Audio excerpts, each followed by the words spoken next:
The internet thinks I despise Willow Hart. My fans just made a viral video of me destroying her homesteading channel. They love our rivalry. What they don't know is that while they're commenting about how much we hate each other, Willow is fast asleep in my bed. We've faked this feud for 2 years, but this morning, someone noticed a matching coffee mug in our videos, and our perfect lie is about to shatter. The phone buzzed against the nightstand at 6:47 a.m., and Margot Delacroix knew, with the particular dread of someone who had spent a decade building a public persona, that her carefully constructed life was about to get very loud. She reached across the warm hollow of the bed and grabbed the phone before the second buzz. Willow stirred beside her, a tangle of flannel and dark hair, and mumbled something that might have been a question or might have been a complaint about the dog. Pickle, the corgi mix, lifted his head from the foot of the bed, assessed the situation with a single, sleepy eye, and decided it wasn't worth getting up for. Margot unlocked the screen. Her notifications were a disaster zone. 43 tagged posts, 112 new comments, and a text from her editor that read simply, "You're trending, call me." She didn't call. She opened the video instead. It was a compilation clip. Someone had edited together the last 6 months of her public interactions with Willow Hart, the woman who ran the homesteading channel next door. The caption read, "Margot Delacroix destroys Willow's wild acre, 10 minutes of shade." The clip was set to dramatic music. It had 200,000 views. It had been posted at 2 a.m. Margot closed her eyes and counted to 5. Is it the raccoon thing again? Willow's voice was rough with sleep, warm and close. She had rolled onto her back and was blinking at the ceiling, one hand thrown across her forehead like she was contemplating the existential weight of mourning. "It's the Margot destroys Willow thing again."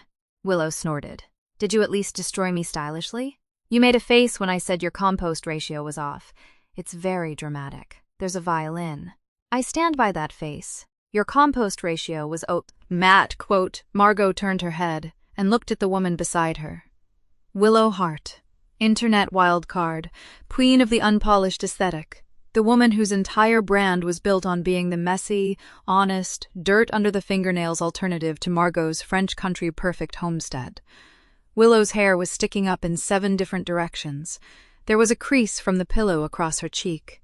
She was wearing a shirt that said, "I dig dirt," and had a hole in the collar. Margot loved her so much, it sometimes made her chest ache. "Your face is doing the thing," Willow said, still not looking at her. "What thing?" "The thing where you're about to say something serious and I should probably brace myself."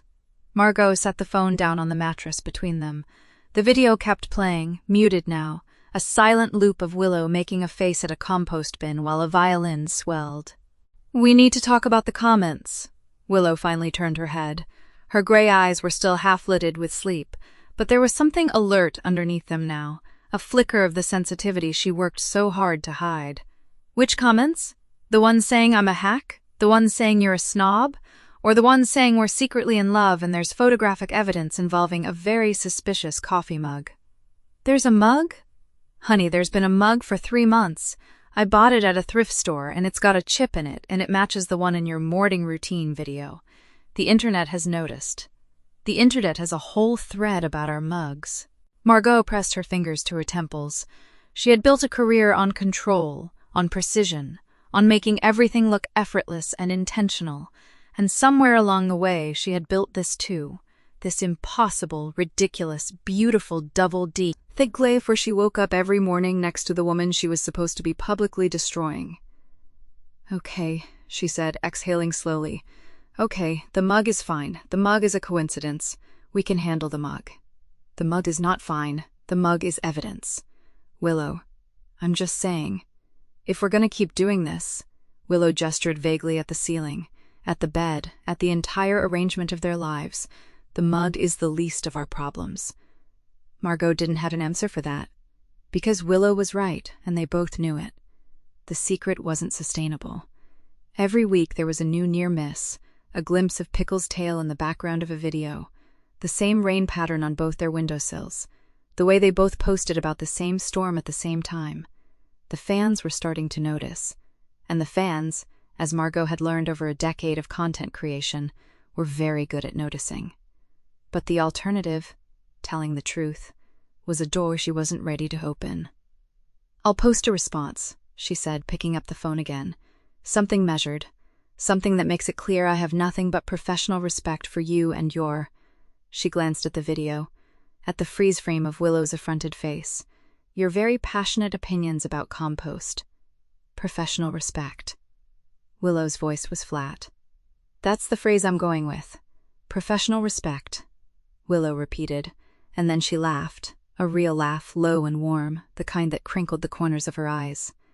Okay, you do that. I'll be over here being professionally respected. She reached across the bed and squeezed Margot's knee. It was a small gesture, familiar, the kind of thing you did without thinking when you'd shared a bed with someone for 2 years. And then she rolled out from under the covers, barefoot, and padded toward the kitchen, her voice floating back over her shoulder. Also, I'm making coffee. The good kind. The kind you pretend is too strong but you always drink 2 cups of. I don't pretend anything. You literally told your audience you prefer a delicate French press. A delicate French press is a real thing. You put 3 sugars in your delicate French press, and then you drank my cowboy coffee and said it was acceptable. Margot watched her go. The morning light was coming in through the window now, pale and gray, the kind of light that made everything look soft and possible.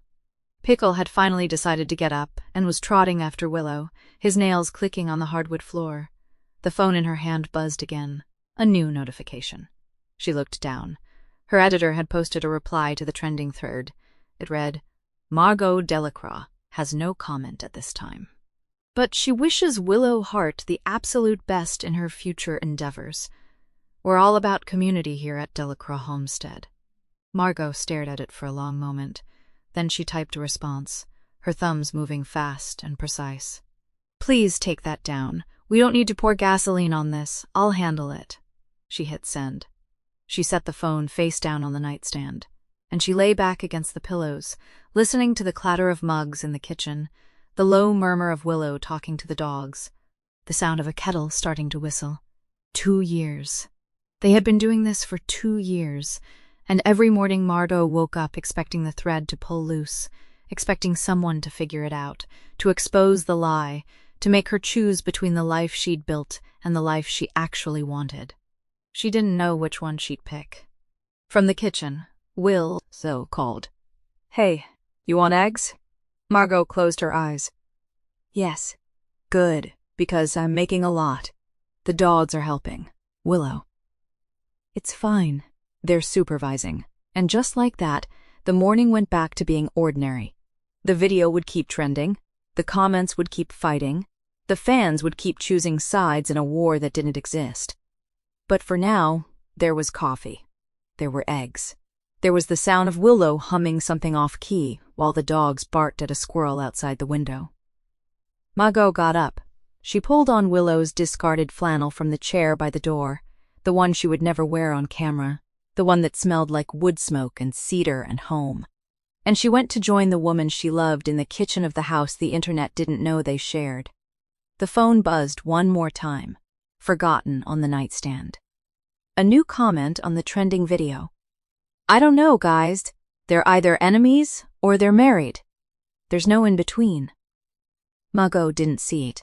She was too busy watching Willow crack eggs into a bowl with one hand while the other hand scratched Pickle behind the ears, and thinking, not for the first time, that she would burn her entire brand to the ground before she let anyone take this away from her. The morning light came in sideways through the kitchen windows, pale and watery, the kind of light that made everything look slightly unreal. Willow stood at the stove with her back to the room, flipping pancakes with the kind of careless confidence that Margot had learned to recognize as a mood indicator. The more casual Willow acted, the more she was thinking. Okay, Willow said, not turning around. I've been rotating the comment section in my head for the last hour. Like, actively. While I was making the batter up. And I have a theory. Margot wrapped both hands around her coffee mug. It was the blue ceramic one, the one that had appeared in both of their videos, the one that had already sparked a thread titled Same Mug, with over 2,000 replies. I'm almost afraid to ask. The people want a rivalry, Willow said. They've built their whole entertainment around watching us hate each other. If we suddenly stop, they'll start digging. And digging means finding things. Like the mug. Like the mug, Willow agreed. She finished another pancake. So we give them what they want. We keep the rivalry going. But we make it, like, a little theatrical. A little obviously fake. So when we finally do tell them, everyone just goes, "Oh, that makes sense." Margot set her mug down carefully. "You've been thinking about this?" "I've been thinking about us," Willow said, and the casual tone cracked just enough for Margot to hear the weight underneath it. "About how we're going to keep this without losing everything." The dogs came skittering across the linoleum, Pickle in the lead, nails clicking, chasing a tennis ball that had rolled under the table. The sound filled the silence that neither woman rushed to break. Margot stood up and walked to the stove. She didn't touch Willow, not quite, but she stood close enough that the warmth from Willow's body reached her. "What did you tell your audience this morning?" "Told them I was going to make pancakes and ignore the drama," Willow said. "Told them the rivalry was all in good fun, and anyone who took it seriously needed to touch grass." "Touch grass? It's what the kids say, I think. I saw it on a comment." Margot laughed despite herself. It came out soft and surprised, like something she hadn't expected to find. She reached past Willow to grab a plate from the stack, and for a moment their shoulders pressed together. Neither of them moved away. "I issued a statement," Margot said quietly, "through my editor before I could stop her. It said I wished Willow all the best in her future endeavors and that I had no hard feelings." Willow turned around, spatula in hand, eyebrows raised. "That sounds like a cease and desist written by a HR department. It was supposed to sound professional. It came out sounding like I was announcing a divorce. Did you tell her to take it down?" "I did. She said it's already been posted, and the internet is already quoting it back at me with clown emojis." Willow snorted. "Clown emojis, that's a new one. Apparently I'm giving very much corporate apology video." Margot pressed her fingers to her temples. "I have 48,000 subscribers, Willow. I have a brand. I have a partnership with a seed company that pays me more than my old law firm did, and I'm being ratioed by a comment section that thinks I'm a robot." Willow turned back to the pancakes. She flipped the last one onto a growing stack, then set the pan aside and wiped her hands on her jeans. When she spoke again, her voice had dropped the joking edge. "Margot, look at me." Margot looked. "I'm not going to let some comment section tell me who you are," Willow said. "And I'm not going to let it tell me who we are. If your editor wants to post stuff, fine. If the internet wants to think we hate each other, fine. They can think whatever they want, but I'm not going to perform for them, not with you." The words hung in the air between them. Margot felt something shift in her chest, a loosening she hadn't asked for, a warmth she didn't know how to name. "You're very earnest when you're not joking," I think said finally. Willow grinned. "Don't tell anyone. I've got a reputation." They ate breakfast at the kitchen table, the same table they'd eaten at for 2 years, the one with the wobbly leg that Willow kept meaning to fix, and never did. The dogs settled under the table, Pickle resting her head on Margot's foot like it was the most natural thing in the world. The morning sun crept higher, filling the kitchen with that gold-tinged light that made everything look like a painting. Margot's phone buzzed again. She didn't pick it up. Willow's phone buzzed too, and she flipped it over without looking. "Bea texted," Willow said, squinting at the screen. "She says she's making a new batch of habanero mango jam and she wants us to taste test it. She knows habanero gives you heartburn." "She says that's the point." Margot shook her head. A small smile tugged at the corner of her mouth. "Your friend is a menace." "Our friend," Willow corrected. "She's our friend. She knows things, remember?" "She knows everything," Margot said quietly. "And she's never once asked us to explain." Willow reached across the table and covered Margot's hand with hers. Just for a second. Just long enough for the warmth to register. Then she pulled back and picked up her coffee mug. The blue one, the one the internet had noticed. "We should get the replacement mugs today," Willow said, as casually as if she'd suggested checking the mail. "Different colors, different brands. So the next video doesn't have the same mug in it?" Margot looked at her. "You think that'll be enough?" "Nope," Willow said cheerfully. "But it'll buy us time. And time is what we need." They spent the afternoon doing separate things, the way they always did when they needed to think. Margot retreated to her home official. Think. Eat hunted to draft a response to the seed company partners who had sent a politely worded email asking if she wanted to reassure their audience. about the rivalry drama. Willow took the dogs for a long walk along the fence line, checking the winter fencing, filling the bird feeders, doing all the small tasks that kept the farm running. By evening, the house had settled back into its rhythm. The wood stove crackled in the corner of the living room. The dogs were sprawled on the rug, exhausted from their walk. Margot was curled on the couch with a book she wasn't really reading, and Willow was at the kitchen counter, peeling apples for a pie. "We should talk about what happens next," Margot said, without looking up from her book. Willow's knife paused mid-peel. "I was wondering when you'd bring it up. The comments are getting more specific. Someone noticed the same railing in the background of both our videos. Someone else found a photo of my hand holding a leash that matches one of your dogs." "Pickle's leash?" "Yes, Pickle's leash." Willow set the knife down and turned around, wiping her hands on a dish towel. "Okay, so they're getting close. What's your call?" Margot closed her book. She set it aside carefully, the way she did everything, and looked at Willow with an expression that was hard to read. "I don't know," she said. "I've spent 2 years building a wall between my life and my brand. And now I'm looking at it and I can't remember which side I'm standing on." Willow crossed the room. She sat down on the couch beside Margot, close enough that their knees touched. "Then we figure it out together," Willow said. "That's the whole point of the wall, right? It's not to keep people out, it's to keep us safe while we figure it out." Margot looked at her. "When did you get so wise?" "Been reading a lot of self-help books in secret," Willow said. "Don't tell anyone." "I won't." They sat in the quiet for a while, the dogs breathing softly at their feet, the fire crackling, the pie half-made on the counter. It was the kind of ordinary moment that Margot had learned to treasure, the kind that didn't make it into videos, the kind that was just theirs. "Willow," Margot said softly, "what if we can't figure it out? What if the wall comes down too soon?" Willow reached over and took her hand. Her fingers were warm from the apple peeling, slightly sticky with juice. "Then we'll build a new one," she said, "or we'll figure out how to live without it. Either way, we do it together." The snow started falling outside the window, soft and silent.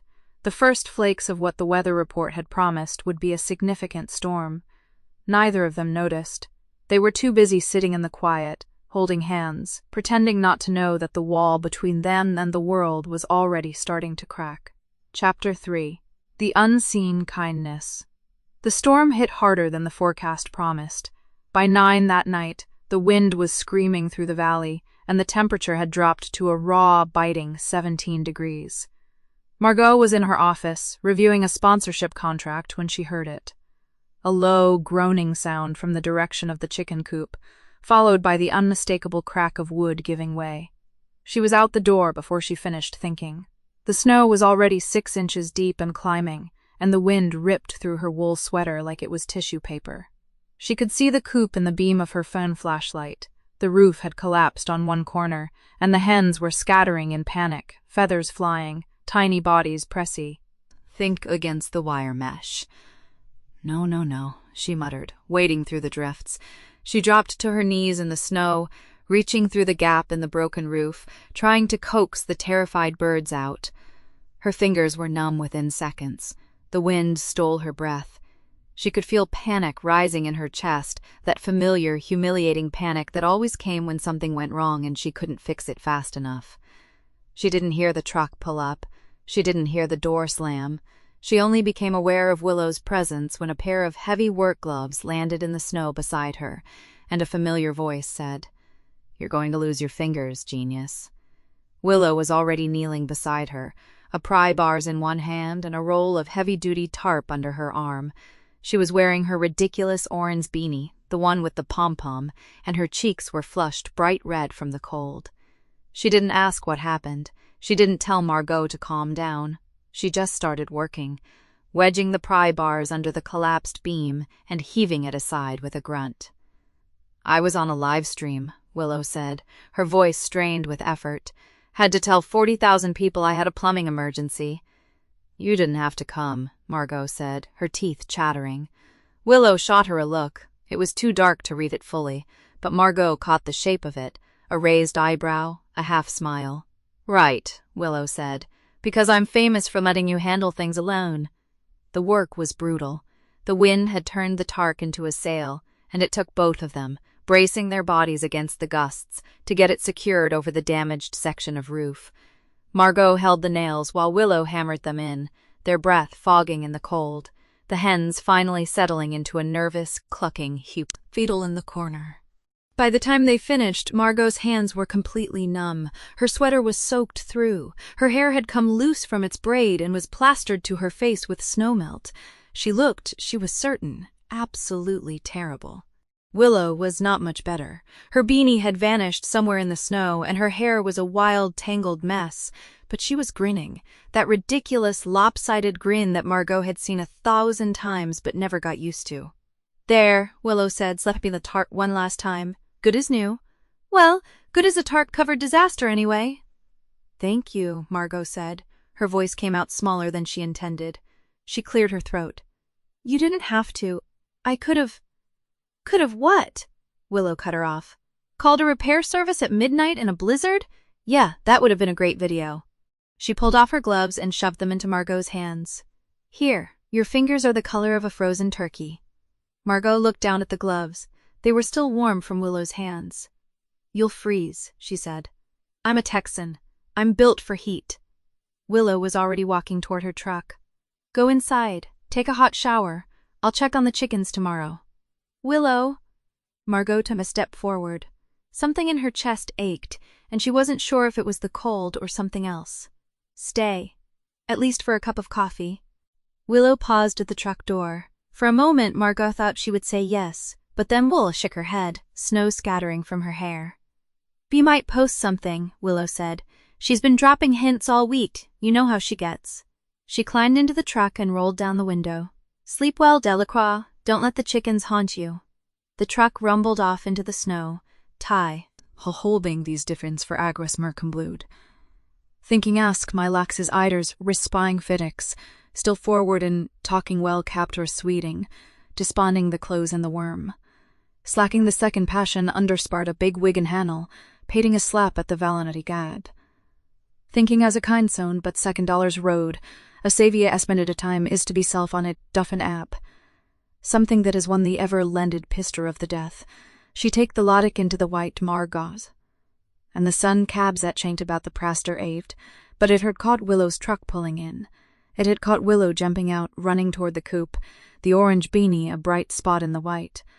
It had caught her working beside Margot for over an hour, hammering, prying, securing the tarp, her movements efficient and sure. And then at the very end, it had caught something Margot hadn't seen. When the work was done, when Margot had gone inside to shower, Willow had walked back to the coupe alone. She had crouched down, reached through the gap in the wire, and gently stroked one of the hens. She had said something, low and soft, too quiet for the camera to pick up. Then she had looked directly at the backup camera, at Margot, and she had shrugged, a small, almost sheepish gesture before walking back to her truck. Margot replayed that section 4 times. 5. 10. She watched Willow's frozen fingers, the raw red patches on her knuckles, the way she had blown on her hands to warm them before reaching for the hammer. She had been out there for nearly 2 hours, in a blizzard, for chickens that weren't even hers. Margot closed the laptop. She sat in the dark, listening to the wind howl, holding the memo succinct fight of Willow's warm gloves against her chest. She didn't sleep well that night, but it wasn't the storm that kept her awake. The idea came from Bee of all people. "Rivalry is good for engagement," she said, sliding a jar of her latest experiment across the counter. "But a truce? A truce is a story. People love a good arc." Willow stared at the jar. It was labeled Blueberry Basil Surprise in Bee's looping handwriting. She did not ask what the surprise was. "We're not having a truce," Willow said. "We're having a disagreement about whether chickens need heated waterers in winter." "That's not a storyline. It's a storyline if you make it one." Bee's eyes twinkled. "Besides, I heard Margot's numbers dipped after that whole comment section mess. A joint video would be good for both of you. And I know things." Willow did not like the way Bee said, "I know things." She also did not like that Bee was right. The video was called 24-Hour Homestead Challenge, Rivals Swap Supplies. The premise was simple. Each of them would survive 24 hours using only what the other provided. Willow would live off Margot's carefully curated pantry, and Margot would make do with Willow's chaotic stash of canned beans and questionable jerky. It was a terrible idea. It was also the most clicked thumbnail they had ever made. They met at the fence line between their properties, cameras rolling, the morning bright and cold. Willow wore her usual flannel and a beanie that had seen better days. Margot looked like she had stepped out of a catalog, even in chore boots and a canvas apron. "Ready to admit my pantry is superior?" Willow called out, grinning at the camera. Margot arched one perfect eyebrow. "I'm ready to admit that your idea of sustainable living is 3 tubs of peanut butte.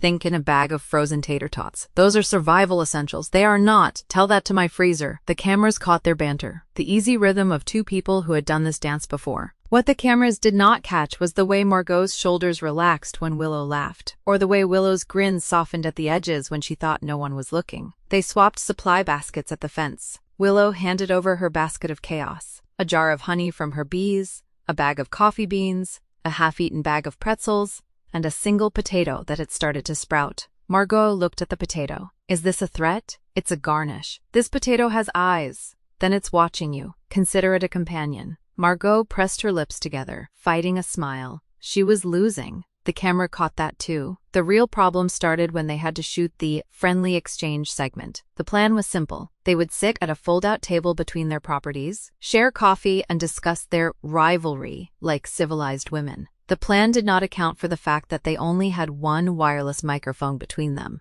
"Just clip it to the table," the camera guy said. "It'll pick up both of you fine." Margot leaned in to adjust the mic. Willow leaned in at the same time. Their shoulders bumped. Willow's hand came up instinctively to steady Margot, landing on her upper arm, fingers curling just slightly into the canvas of her apron. For a second, neither of them moved. Then Willow pulled back like she had touched a hot stove. "Sorry, reflex. It's fine." Margot's voice was perfectly even. She smoothed her apron, adjusted the mic, and sat down with the precision of someone who had rehearsed this exact movement. Willow rubbed the back of her neck. She was doing the ear-rubbing thing again. The tell she never noticed, Margot noticed. Margot always noticed. They drank the coffee. They talked about waterers and soil pH and whether raised beds were worth the effort. The cameras rolled. The comments would later describe them as "so tense" and "why are they looking at each other like that" and "am I the only one seeing this?" Willow would read all of those comments later, alone, in the dark, and feel her face get hot. At the end of the shoot, the camera guy packed up and headed back to his van. The sun was dropping behind the hills, casting long shadows across the frost-hardened ground. Willow and Margot stood at the fence, suddenly aware that the performance was over. "Your hands are shaking," Margot said quietly. Willow looked down at her own hands. They were shaking. She shoved them into her pockets. "It's cold." "Willow, it's fine."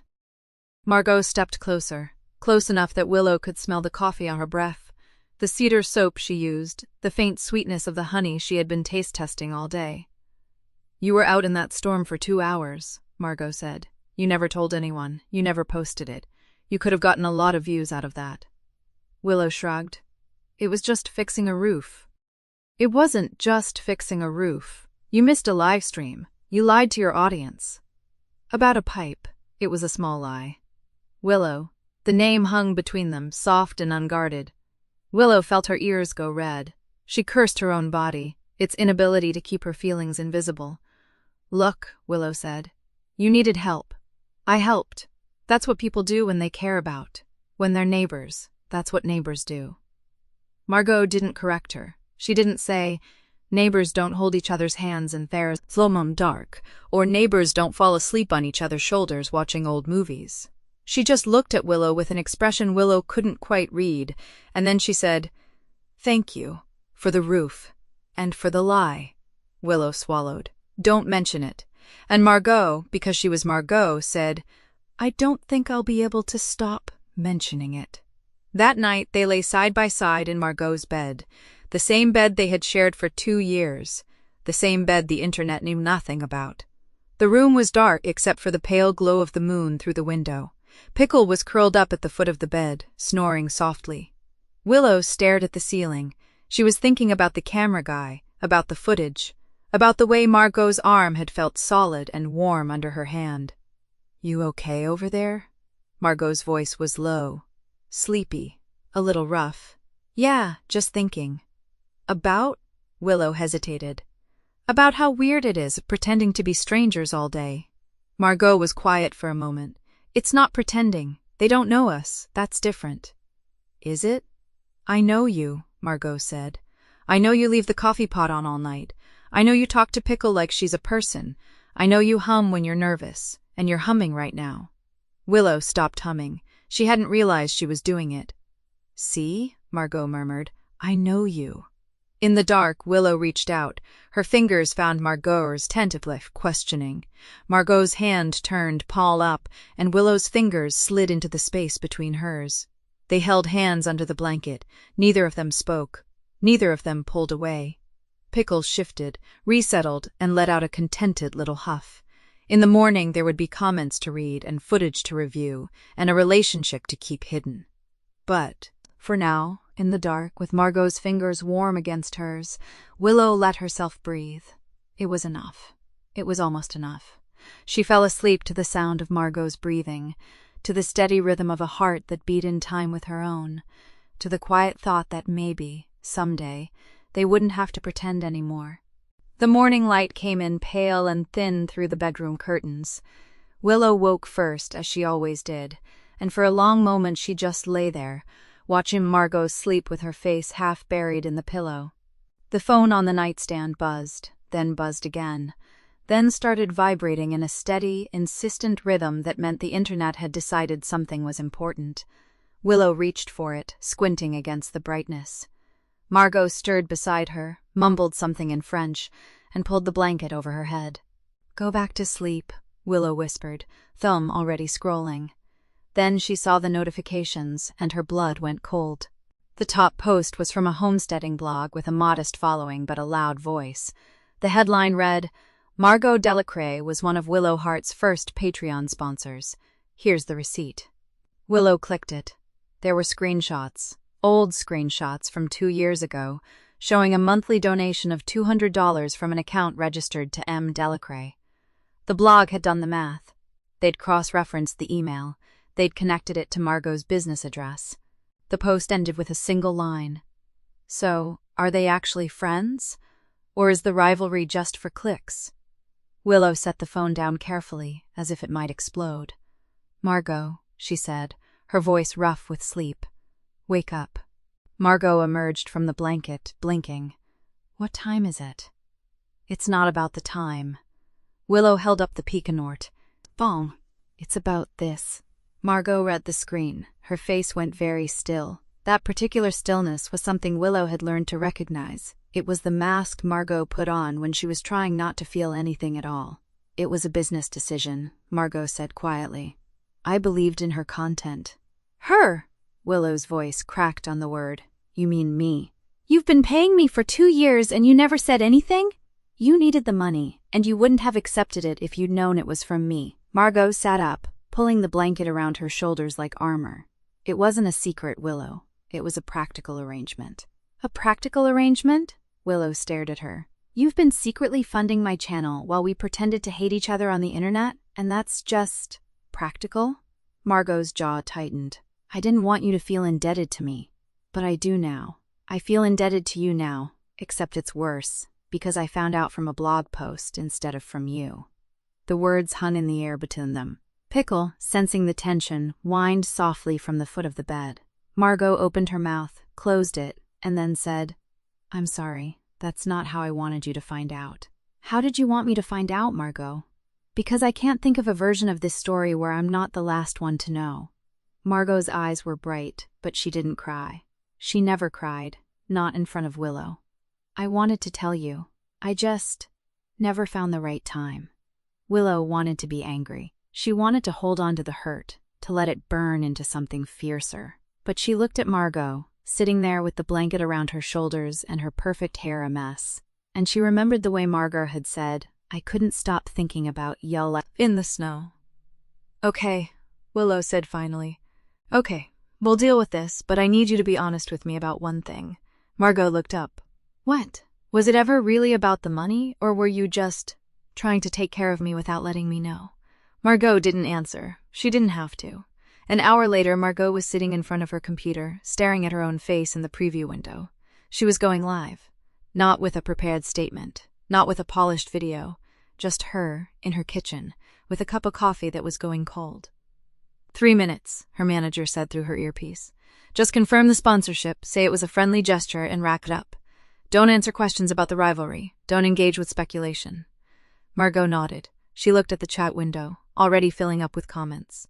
Margot is live. OMG, it's happening. Are you and Willow actually friends? Spill the tea, queen. Her mouth was dry. Somewhere in the house she could hear Willow moving around, probably making coffee, probably trying to give her space. The live stream started. Hi everyone, Margot said, her voice steadier than she felt. I know you've all seen the post. I'm here to address it. She paused. The chat was scrolling too fast to read. Her manager's voice buzzed in her ear. Just confirm it. Keep it brief. But Margot looked at the camera, and she thought about Willow. Willow, who had driven through a snowstorm to save her chickens. Willow, who had held her hand in the dark. Willow, who had never asked her to be perfect, only to be honest. I did sponsor her channel, Margot said. The chat exploded. Her manager swore in her ear. Margot kept going. And I want to be clear about why. I didn't sponsor her because I wanted to win. I didn't sponsor her because I wanted some kind of advantage. I sponsored her because I watched her videos and I believed in what she was doing. I wanted her to keep going. The chat was a blur. Margot could see words like whoa and wait, what? And she's really saying this, scrolling past. She could hear her manager's voice, sharp and urgent, telling her to wrap it up. I know people have been speculating about our relationship, Margot said, and I know the rivalry has been entertaining. But at the end of the day, Willow Hart is someone I respect. Deeply. And if that's all anyone walks away from this knowing, then I'm okay with that. She ended the stream. The screen went black. Her hands were shaking. She sat there for a long moment, breathing. Then she heard a sound behind her. Willow was standing in the doorway, phone in hand, watching the last few seconds of the replay. Her eyes were red-rimmed, but she wasn't crying. Not quite. You never told me, Willow said. Margot turned in her chair. You never asked? Willow crossed the room and stopped in front of her. She looked down at Margot, sitting there in her kitchen chair, looking smaller than she ever did on camera. I didn't ask, Willow said slow, because I was scared of the answer. I was scared that if I asked, you'd tell me it was all just for the channel, that I was just a rival to you, that none of it was real. Margot stood up. They were close now, close enough that Willow could see the faint tremor in Margot's lower lip. It was real, Margot whispered. It's all been real, Willow. The rivalry was fake, the sponsorship was quiet. But this, us, that's the only thing I've never had to perform. Willow let out a shaky breath. I don't know what to do with that. You don't have to do anything with it, Margot said. You just have to know it. They stood there, in the kitchen, with the morning light coming in through the window and the phone still buzzing somewhere with the weight of 100,000 comments. Willow reached out and took Margot's hand. She didn't say anything. She didn't have to. They stood there, holding hands until Pickle came trotting in and sat on Margot's foot, demanding breakfast. Willow laughed. It was a wet, unsteady laugh, but it was real. Come on, she said. Let's go feed the dogs. We can figure out the internet later. Margot nodded, letting Willow pull her toward the kitchen. Later, she agreed, but they both knew that later was coming faster than either of them was ready for. The morning after the live stream, Willow woke up to find Margot's side of the bed already cold. She lay there for a moment, staring at the ceiling, listening to the sound of muffled voices coming from the kitchen. She pulled on her flannel robe and padded down the hallway, her bare feet cold against the wood floor. Margot was standing at the counter with her phone pressed to her ear, her back rigid. She was wearing one of Willow's old sweatshirts, the sleeves pushed up to her elbows, and she was nodding stiffly at whatever the person on the other end was saying. When she saw Willow, she turned away slightly, lowering her voice. I understand what you're saying, Dana, I do, but I'm not going to… A pause. No, I didn't ask for your opinion on that. I'm telling you what I decided. Willow leaned against the doorframe, crossing her arms. She couldn't hear the other side of the conversation, but she could guess. Dana was Margot's manager. a sharp-tongued woman who had built Margot's brand from the ground up. Dana had opinions about everything, and most of them involved damage control. Margot hung up with a clipped "I'll call you later" and set the phone down on the counter. She stood there for a moment, her shoulders tight, before turning to face Willow with a tired smile. "Good morning," she said, as if she hadn't just been in a tense phone call at 7 in the morning. "Morning," Willow said. "Dana? Who else?" Margot poured herself a cup of coffee, her movements precise and measured. "She wants me to release a statement clarifying that my sponsorship of your channel was a strategic professional decision, and that there's nothing personal between us."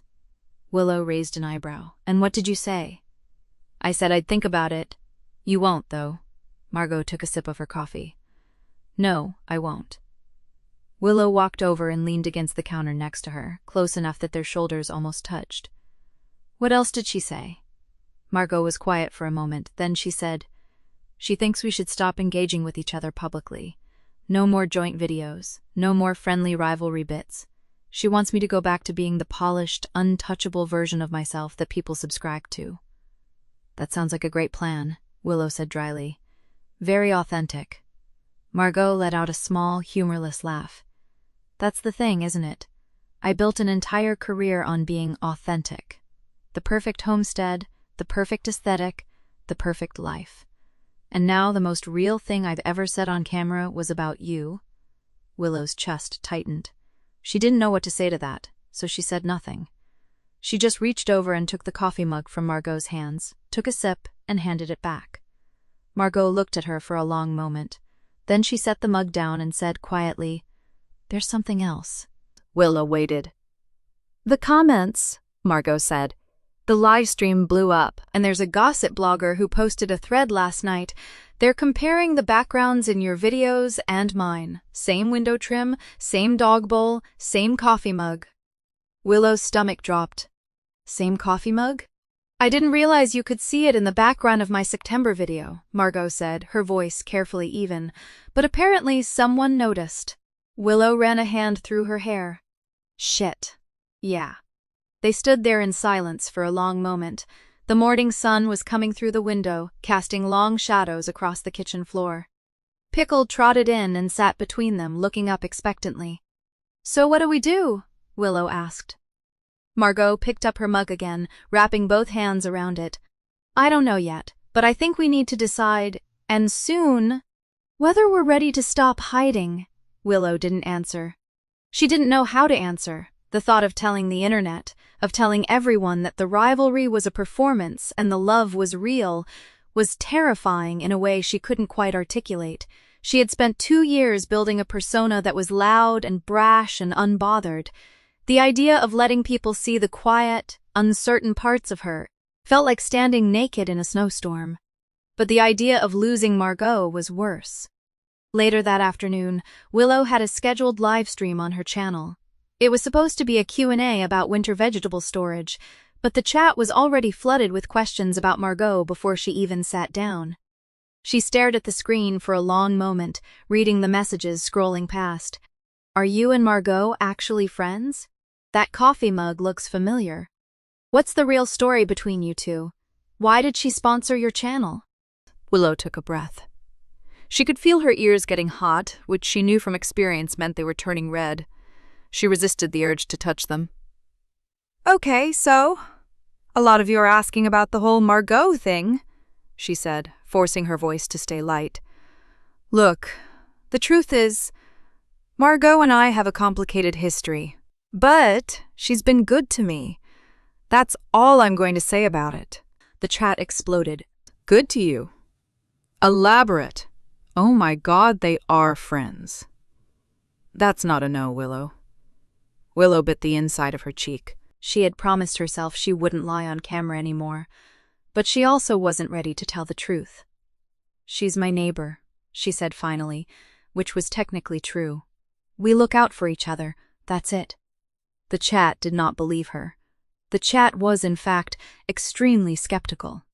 A user with the handle Homestead_Hank posted, "Neighbors who share coffee mugs and dog bowls, apparently." The message got 300 likes in 30 seconds. Willow laughed, but it was a nervous, breathy sound. All right, let's talk about root vegetables. She made it through the rest of the live stream on autopilot. By the time she shut down the camera, her hands were shaking. She sat in the quiet of her office for a long moment, staring at the blank screen, feeling the weight of 100,000 unanswered questions pressing down on her. When she finally went back to the main house, she found Margot in the living room, curled up on the couch with a book in her lap.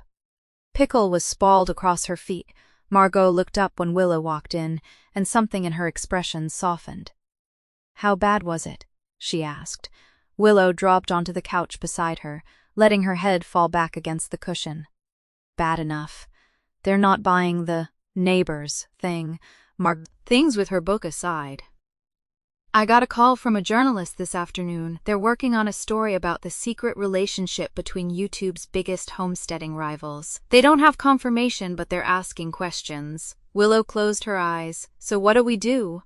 Margot was quiet for a moment. Then she reached over, slowly, and took Willow's hand. Her fingers were cool and steady against Willow's palm. "We tell them the truth," she said quietly. "But we do it on our terms, together." Willow opened her eyes and looked at her. Margot's face was calm, but Willow could see the fear flickering in her eyes, the same fear Willow felt coiling in her own chest. "Together," Willow repeated softly. She squeezed Margot's hand. "Okay." Margot nodded, and neither of them let go. The week that followed felt like walking on ice that hadn't fully frozen. They didn't tell anyone about their decision. Not Bia, not their comment sections, not even Pickle, who seemed to sense something was different and kept following them from room to room with worried eyes. Willow spent her days drafting and deleting scripts for the joint live stream. Margot spent hers making lists of what they would say, what they wouldn't, what questions they might get, and how to deflect them. They agreed on one thing: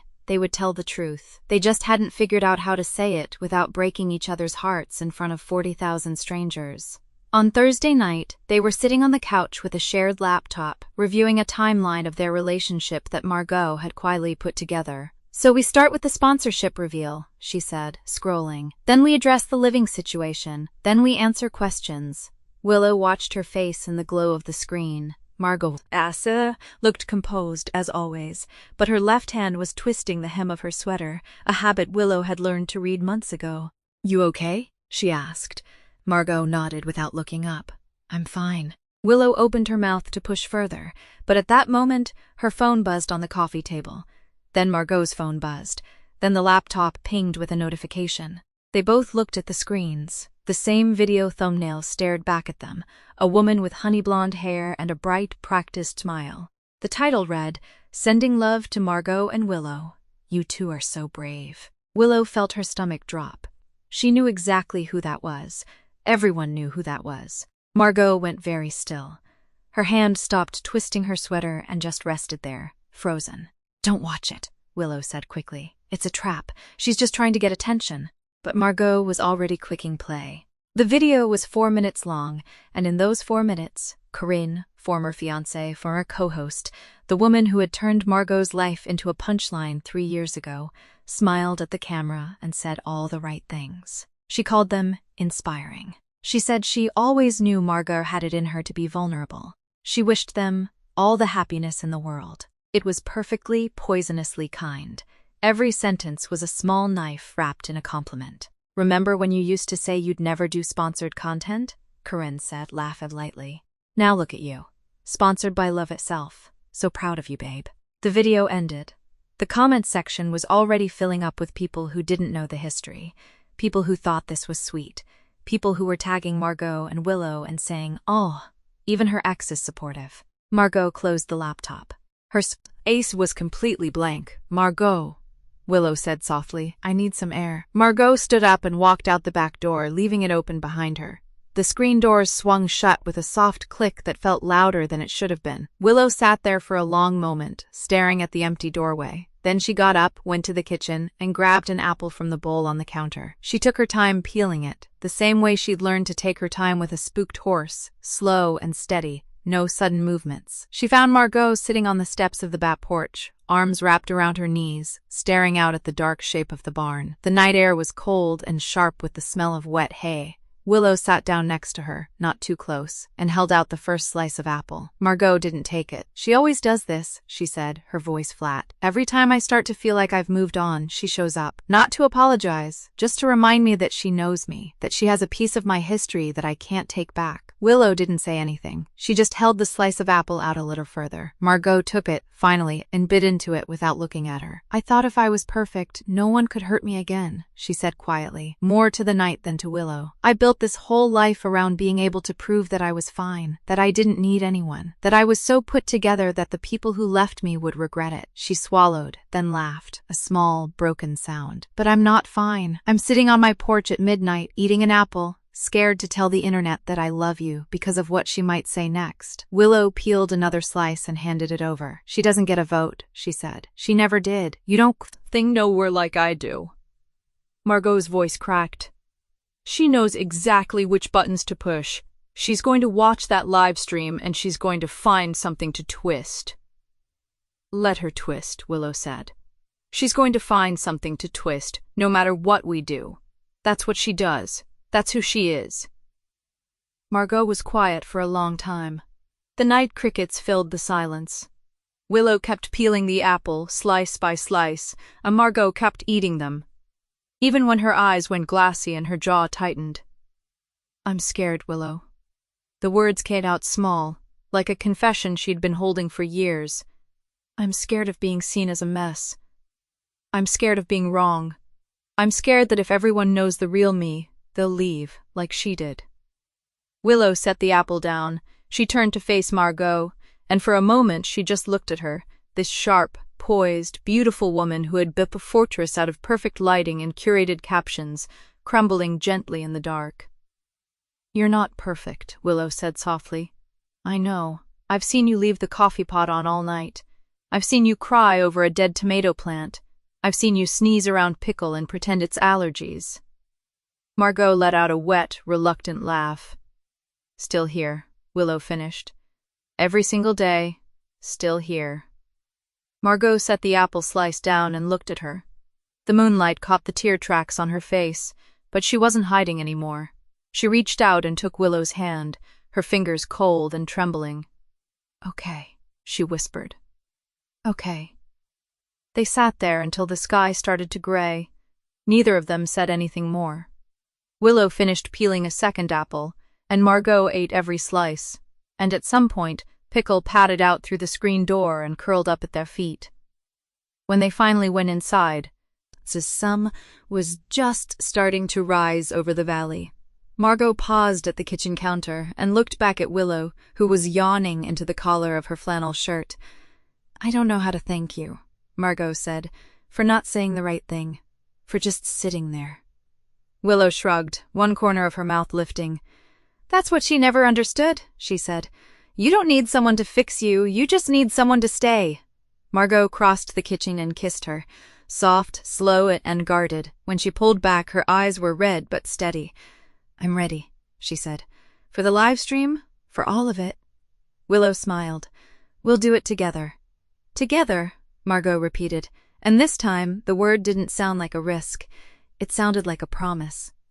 The next 3 days passed in a blur of checklists and caffeine. Margot approached the live stream the way she approached everything, with a spreadsheet.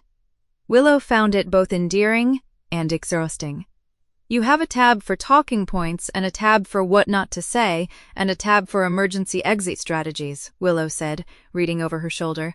"Babe, it's a live stream, not a hostage negotiation." Margot did not look up from her laptop. "The last time I went viral, it was because someone caught me crying over a dead tomato plant. I am not leaving this to chance." Willow snorted. "That video got you 40,000 new subscribers. It got me 40,000 people asking if I needed a warm hug and a therapist." Margot finally looked up, and there was a tired smile tugging at her mouth. "I'd rather they ask about my soil composition." The days were filled with small, practical tasks.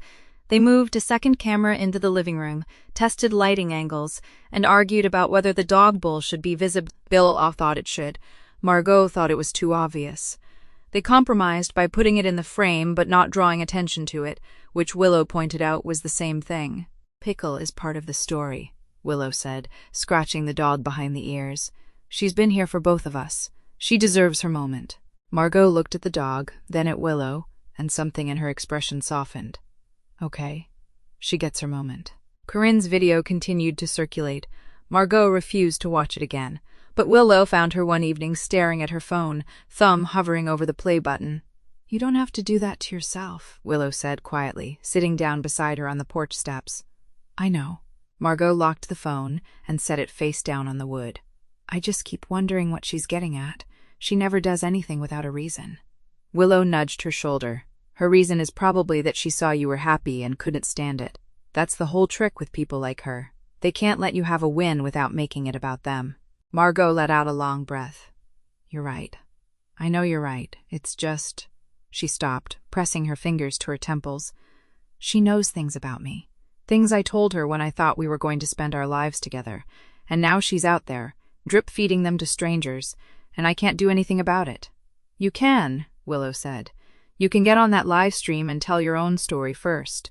Take the wind out of her sails."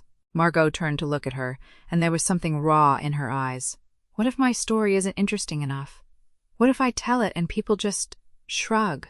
Willow reached over and took her hand, lacing their fingers together. "Then you've told it. That's the whole Feud. You don't need them to clap. You just need to not be carrying it alone anymore." The night before the live stream, they sat at the kitchen table with a half-eaten pie between them. Bay had dropped it off earlier with a note that said, "For courage, also for breakfast." "I know things." The pie was apple, and it was excellent. "Okay," Margot said, sliding a notepad across the table. "I've written out the opening. Do you want to read it?"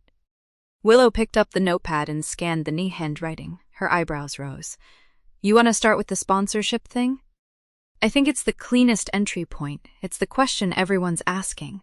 Once we answer it, we can move on to—" Margot gestured vaguely. "Us." "Us," Willow repeated, testing the word. "That's going to be the hard part, isn't it? We've spent 2 years building a wall between our real life and our online life, and now we're just going to knock it down?" Margot nodded slowly. "I keep thinking about what you said, about people like Corinne. She can't stand that I'm happy. And I realized the only way to really prove her wrong is to stop hiding, to just be happy out loud." Willow set the notepad down and looked at her for a long moment. "You know, when I started my channel, I thought I was doing it to prove something to my family. My dad used to say I'd never finish anything. I dropped out of vet school, moved across the country, bought a piece of land I couldn't afford. Every video was like, 'Look, I did it. Look, I'm still here.'" Margot's voice was gentle. "You never told me that. It's not a fun story." Willow shrugged, but her eyes were distant. "I don't like talking about it. Makes me feel like I'm still 17 and sitting in his kitchen, getting told I'm wasting my potential." "Willow." Willow reached across the table and took her hand. "You are the most stubborn, most determined person I have ever met. You built a life out of nothing. You built a home. You built—" She paused, and her voice dropped. "You built a place where someone like me could learn to be soft again." Willow's throat worked. She didn't say anything for a moment, just pressed her thumb against the back of Margot's hand. Then she laughed, a little wetly. "Okay, that's not fair. You can't say stuff like that the night before I have to be on camera. I'm going to look like a mess." "You always look like a mess," Margot said, but there was no bite in it. "It's one of your best qualities." They sat there for a while, not talking, the pie half-eaten and the notepad between them. Pickle snored under the table. The clock on the wall ticked past midnight. "We should sleep," Willow said eventually. "Big day tomorrow." Margot nodded, but neither of them moved. The quiet felt different tonight. Not tense, not heavy, just full. "Hey," Willow said. "Whatever happens tomorrow, whatever the comments say, whatever Corinne does, I'm not going anywhere." Margot looked at her, and there was something young in her face, almost vulnerable. "Promise?" Willow stood up and held out her hand. "Promise. Now come on, you need your beauty sleep. I need to practice my surprised face for when the comments start pouring in." Margot took her hand and let herself be pulled to her feet. "Your surprised face looks like you're smelling something bad." That's the one. It's very authentic. Willow tugged her toward the bedroom. Tomorrow, we tell the truth. Tonight, we sleep. And they did. Curled around each other, the way they'd done for 2 years, the way they would do for all the nights after. The live stream was coming. The truth was coming. And for the first time in a long time, neither of them felt like they had to face it alone. The morning light came in pale and thin through the kitchen windows, and neither of them had slept much. Willow stood at the stove, stirring oatmeal that neither of them would probably eat, while Margot sat at the table with her laptop open, refreshing the live stream page for the 100th time. "You're going to wear out the keyboard," Willow said quietly. "I know." Margot closed the laptop. She stopped, pressed her palm flat against the table. "I keep thinking about what you said last night. About your dad. About the vet school thing." Willow's hand paused on the spoon. "That wasn't supposed to be a big deal." "It was a big deal. You told me something real, and I didn't ask you anything about it. Margot's voice caught. "I've been so inside my own fear that I forgot you're scared too." Willow set the spoon down and walked over. She pulled out the chair across from Margot and sat down, elbows on the table. "Hey, look at me." Margot looked up. "I didn't tell you that stuff because I needed you to fix it," Willow said. "I told you because I wanted you to know that I get it. The whole, if I'm perfect, no one can hurt me thing. I did that too, just in a different way. I made myself so small and so fine that no one could expect anything from me. And then I met you, and you expected everything from me, and it scared the hell out of me." Margot's lips twitched. "I expect everything from everyone." "Yeah, I know. It's exhausting." Willow grinned, but also kind of hot. A laugh escaped Margot, surprised and bright, and for a second the weight lifted. Then it settled back, and she looked down at the table. "What if they don't believe? Think us! What if they think it's a stunt?" "Then they think it's a stunt," Willow shrugged. "We can't control what 48,000 people decide to believe.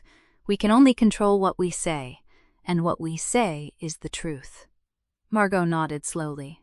"The truth," she said the word like she was tasting it.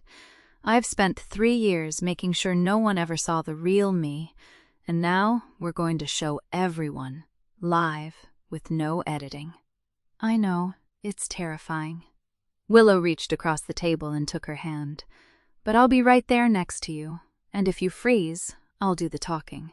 And if I say something dumb, you can kick me under the table." "I will absolutely kick you under the table. I'm counting on it." At 10 o'clock, Margot's phone buzzed with a text from B. "Good luck, honey. I'm watching. I know things." Willow laughed at the message, then set her own phone aside. They'd set up the camera on the dining table, the same table where they'd eaten 1,000 meals together, where they'd fought and made up and fallen asleep with their heads on each other's shoulders. The Dodd bowl was visible in the corner of the frame, and Pickle had already planted herself directly in front of it, as if she knew she was part of the reveal. Margot sat down first. Willow sat down next to her, close enough that their shoulders touched. Margot pressed the Go Live button. The viewer count jumped immediately. Hundreds, then thousands, climbing by the second. The comments started rolling in a blur of emojis and questions and, "OMG, it's real." And Margot took a breath that was just slightly too sharp. Willow's hand found hers under the table, squeezed once. Margot looked at the camera, and she did what she'd done in 100 videos over the past 3 years. She straightened her spine, lifted her chin, and smiled. But this time the smile was real. A little shaky, but real. "Hi, everyone," she said. "Thank you for being here. We have a lot to talk about today." She walked them through the sponsor story first, exactly as they'd planned. How she'd found Willow's channel 2 years ago, back when it had barely 3,000 subscribers, back when Willow was filming her videos with a phone propped against a bag of chicken feed.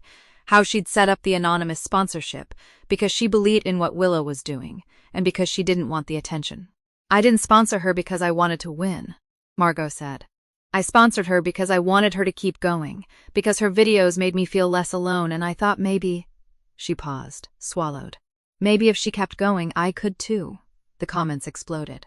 Margot couldn't read them fast enough to process them, and she didn't try. She just kept talking. And then we met in person, at the county fair. We were supposed to be rivals. We'd spent a year making videos about why the other person's approach to homesteading was wrong. I was very passionate about my composting methods. She was very passionate about her free-range chickens. Willow snorted. Your composting methods are objectively inferior. They are not inferior, they're just…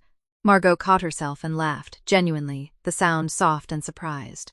This is what it's like, she said to the camera. This is what it's been like for 2 years. She argues with me about everything, and I love her for it. The comments went absolutely wild. Willow looked at her, eyes wide, and Margot realized what she'd just said. The words had come out without any planning, without any rehearsal, just her heart running ahead of her brain. Willow's note turned to the camera. Her face was doing the thing where she was trying very hard not to cry. Okay, so, she cleared her throat. What she's trying to say, in her very fancy Margot way, is that we're not just neighbors. Silence. The viewer count ticked up. The comments slowed, then surged again, a wall of text moving too fast to read. We've been together for 2 years, Willow said. The rivalry was real. We really did disagree about compost and chickens and a bunch of other stuff. But the love is also real, and we've been hiding it because… She looked at Margot, and her voice got softer. Because we were scared, both of us, for different reasons. Margot reached for her hand and held it tight. I was scared that if people saw the real me, they'd realize I wasn't worth watching. That I was just… She shook her head. I built a version of myself that was safe and perfect and untouchable, and I forgot how to be anything else. And then Willow came along, and she didn't want the perfect version. She wanted the one who leaves the coffee pot on all night and cries at dog videos. You cried at the dog video yesterday, Willow said. Pickle was being adopted. It was a happy ending. The dog was already adopted, Margot. It was a commercial for dog food. I don't care. It was beautiful. The comments were full of hearts now, and laughing emojis, and people saying, they're in love. And Margot felt something loosen in her chest. She looked at the camera and said the thing she'd been holding in her throat for 3 years. I've been so afraid of being seen as imperfect that I forgot that being seen at all is the point. She squeezed Willow's hand. I don't want to be perfect anymore. I just want to be here. With her? Willow's eyes were definitely wet now. And she wasn't hiding it. She turned to Margot and said, You know, I didn't tell you this last night, but my dad used to say I'd never finish anything.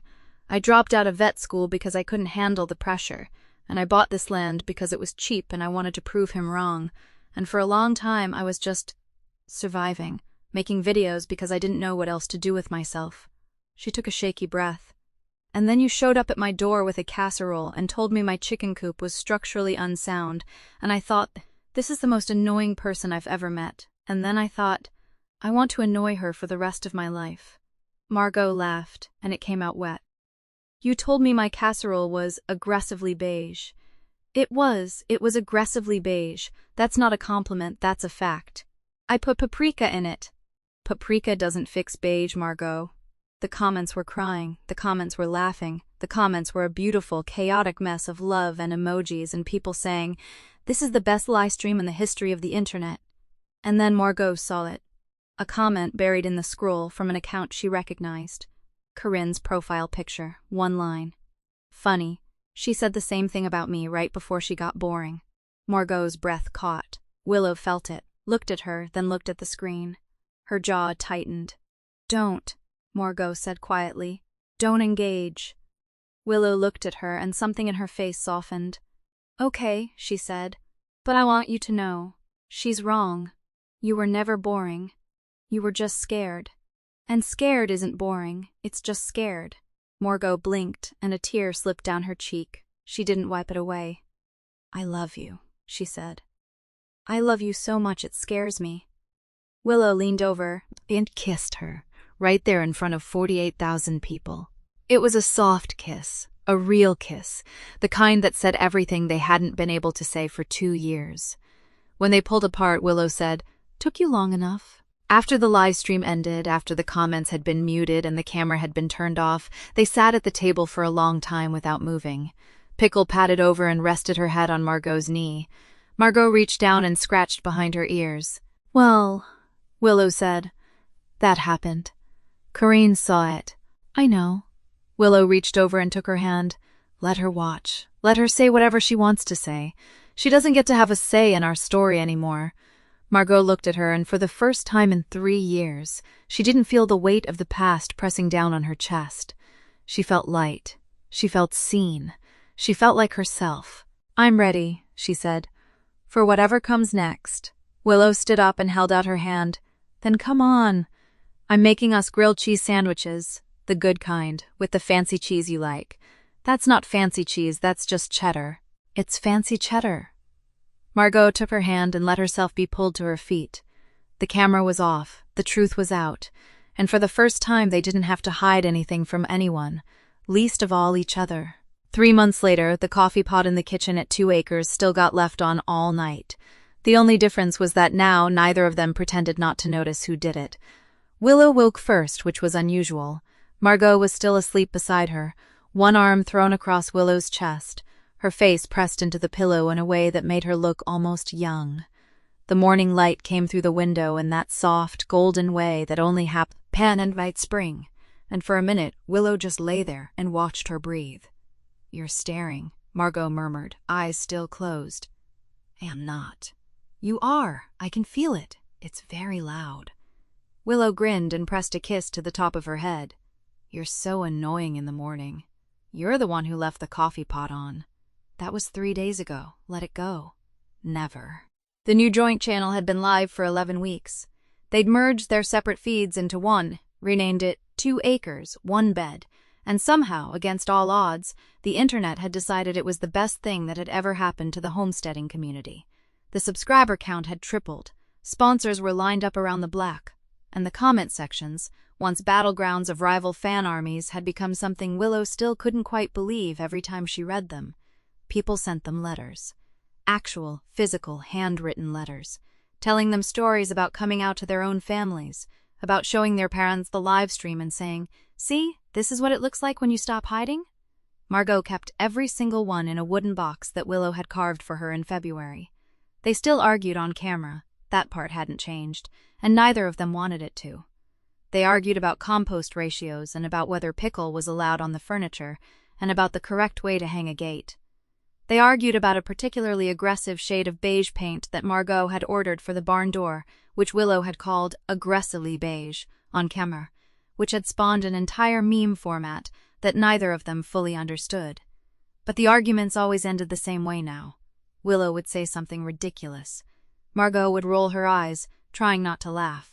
And the camera would catch one of them reaching for the other's hand under the table, or Margot's head resting on Willow's shoulder during the outro, and the comments would fill up with heart emojis and variations of, "They're so in love it physically hurts me."